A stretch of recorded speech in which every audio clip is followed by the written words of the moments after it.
these afflictions that come along, sometimes they turn out to be a great blessing. They teach us that, very often they teach us that we can get along without an eye, or without both eyes, or without legs, or without hands. We can get along without a lot of things if we have the right mental attitude toward what's left of us. That's important. If you would have faith, keep your mind on that which you want and not on that which you do not want. Now, how do you go about that? How does one go about keeping his mind off of the things he doesn't want?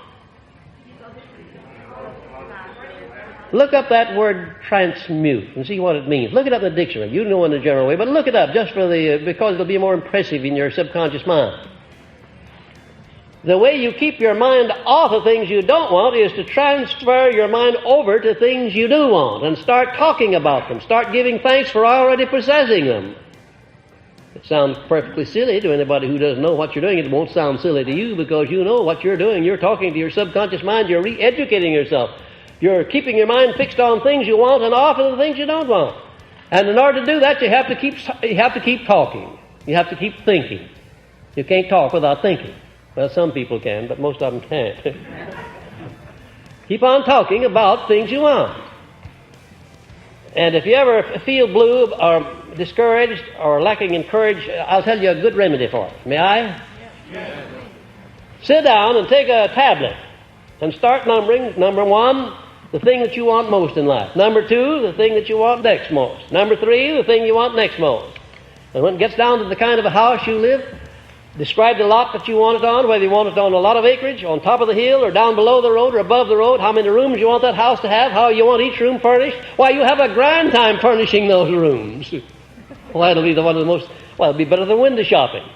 Because you can go the limit in your own mind, and window shopping, you only have 2 legs, you can only walk so far. Do a little mental window shopping. And believe you me, you'll get your mind off of that moodiness, you'll get it onto something that's constructive, and you'll be educating your subconscious mind to keep on the right side of the street and away from the other side of the railroad tracks. The assignment I'm giving you now is not foolish. It's not facetious. It's a real assignment, and you'll get real joy out of doing it. Start right in doing something physically, writing down the things that you want when anything bothers you. I don't know why it is that when a person makes up his mind what he wants and becomes determined to get it, that the whole powers of the universe seem to come to his aid to see that he gets it. I don't know why that is, but I'll tell you one thing, I know that it is, and that's enough for me. There are a lot of things in this world that I can see, and a lot of advantages I can use that I don't understand, but I don't need to understand them. I know which button to press to get the result I want, and I don't need to know what happens between the pressing of that button and the result that happens. I know that if you follow the instructions in this philosophy, I know that you'll be able to take possession of your own mind, you'll be able to get the things out of life that you want, you'll be able to make life pay off on your own terms. I know that. How would I know, do you suppose, that any person can actually make life pay off point by point on his own terms instead of accepting the circumstances? How would I know that? By your experience. There is only one way in this world that I could possibly know that, and that's by my own experiences. I can tell you as sincerely as I'm standing here on this platform talking to you tonight, there isn't a blessed thing in this world that I want that I don't have or can't get easily. Not anything. What an astounding statement that is. If you go back just a few years ago, what an astounding statement it is, because it's so broadly in contrast to what I might have said a few years back, before I'd learned the secret of getting everything that I want. Do you know there was a time when I was carrying around in my own pocket the matches with which I was setting my house of opportunity afire and didn't know it. And I finally got rid of those matches. I began to build that house of opportunity. And I commenced to find out that the house resembled the picture of it that I built in my mind, right down to the finest detail. Well, there's no such thing as a blanket faith. You must have a definite objective, a purpose, a goal before you can have faith in anything. Faith is a mental attitude wherein the mind is cleared of all fears and doubts and directed toward the attainment of something definite through the inspiration of infinite intelligence. Faith is guidance. It is nothing more. Had you ever thought about that? Faith is guidance. It's nothing more than that. Faith's not going to go out and get you that Cadillac or that mink coat or that new house that you want or that better job or that better business or all those clients that you need if you're a professional. Faith's not going to do that. But faith will guide you as to how you can do it. And you'll find that there is always a part that you must play. The Creator wisely arranged it so that we can produce our food from the soil of the earth. Everything that we eat, use, or wear comes from the earth. Everything. And infinite intelligence has very wisely provided a system whereby you can be sure of getting your food out of the soil of the earth. How? By complying with the laws of nature. You go out there and you plant the seed. You plant it in soil that you have examined to make sure it has the elements in there that you want into the plant. You plant it at the right season. You plant it at the right depth in the ground. All of those things you do in way of going the extra mile. You do them in advance. And then what do? You go back the next day and start harvesting, do you? No, you time it properly. You find out what nature requires in order to to convert or transmute a seed of wheat into a stalk of wheat with 500 or 1,000 grains on it. And you comply with nature's laws. That's what you do.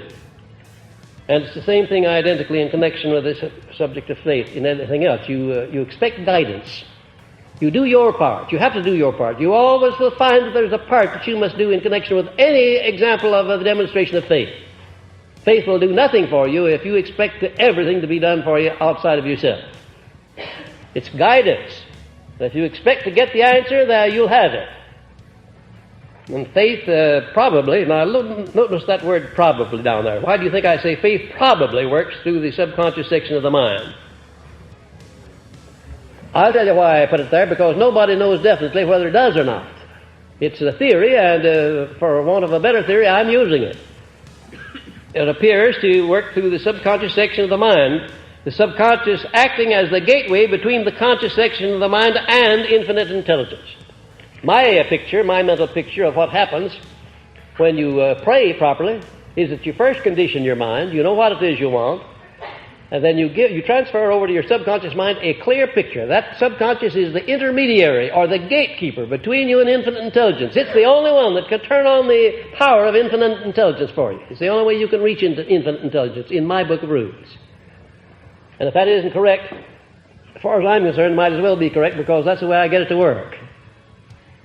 Now, the definite essential steps in the development of self-reliance based on faith. If there's anything that people need more than everything else, it's self-reliance, belief in yourself. Here are the steps. I'm not going to go over all of them, but I'm going to call your attention to the most important ones. First of all, you adopt a major purpose and begin at once to attain it.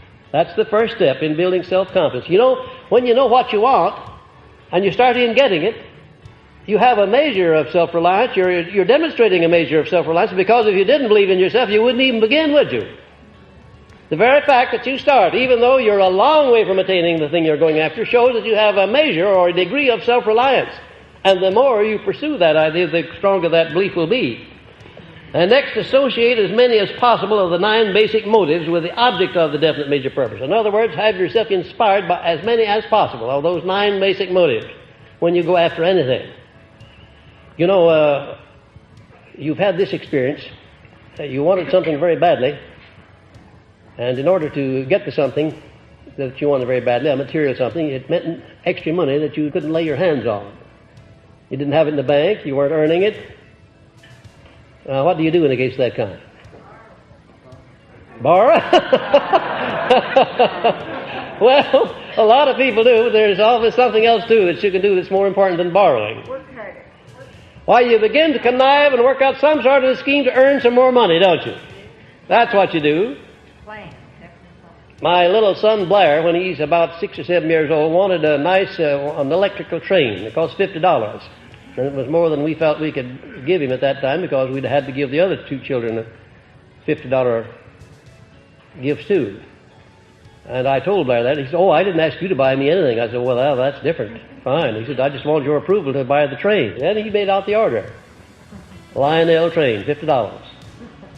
And there came a big snow the next day, and he borrowed a shovel from the janitor, and he went down the street cleaning off sidewalks. Didn't ask anybody if he could do it. He just started cleaning off their sidewalks, and they'd all come out and get into a conversation with him and say, "Oh, I thought it'd be a nice thing to just clean off your sidewalks. I see you haven't started doing it yet. I thought it'd be nice if you'd appreciate it." And invariably, they'd give him a quarter, a $50, sometimes $1. One man gave him $5.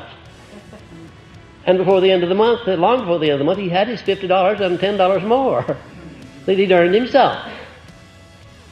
His mother thought that he ought not to be permitted to do that. It kind of disgraced us to let him go on down the street cleaning off sidewalks. Well, I say, disgrace my eye. They ought to find out who we are, that we can raise a child like this. How we do it.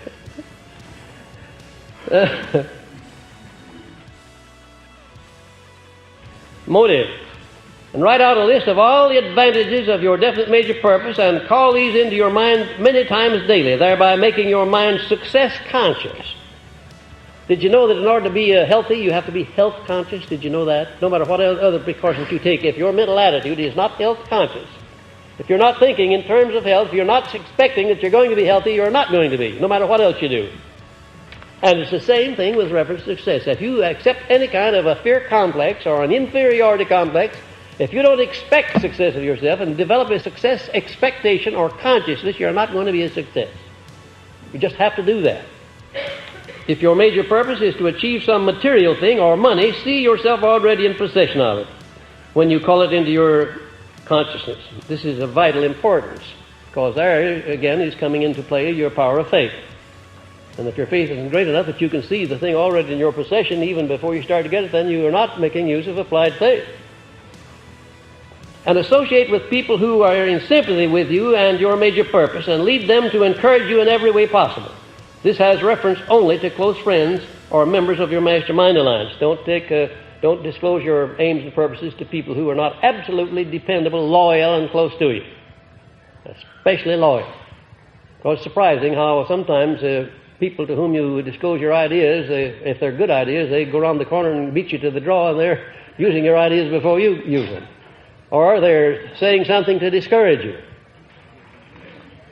And let not a single day pass without making at least one definite move toward the attainment of your major purpose. Faith is a positive mental attitude in action.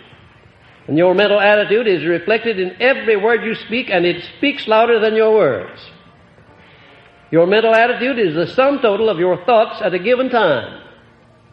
A positive mental attitude has its roots in the spiritual wells of one's soul. How true that is, and what a wonderful statement that is. A positive mental attitude has its roots in the spiritual wells of one's soul. Mental attitude is the medium by which adversities may be transmuted into benefits. And so the list goes. Now, you'll find some of those that appeal to you more than others. Print them out in a card or in some form where you can put them up, where you can see them each day.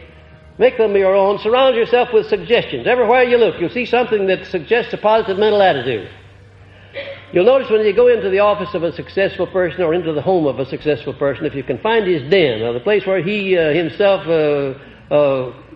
withdraws unto himself, you'll find that oftentimes he has himself surrounded with pictures of those whom he considers great. Oftentimes he'll have mottos on the walls. I've seen hundreds of them. I walked into Ed Barnes's office one time, and I found out that he had over 500 mottos that were done up in beautiful cards, hand-lettered, every one of them. It must have cost him a small fortune.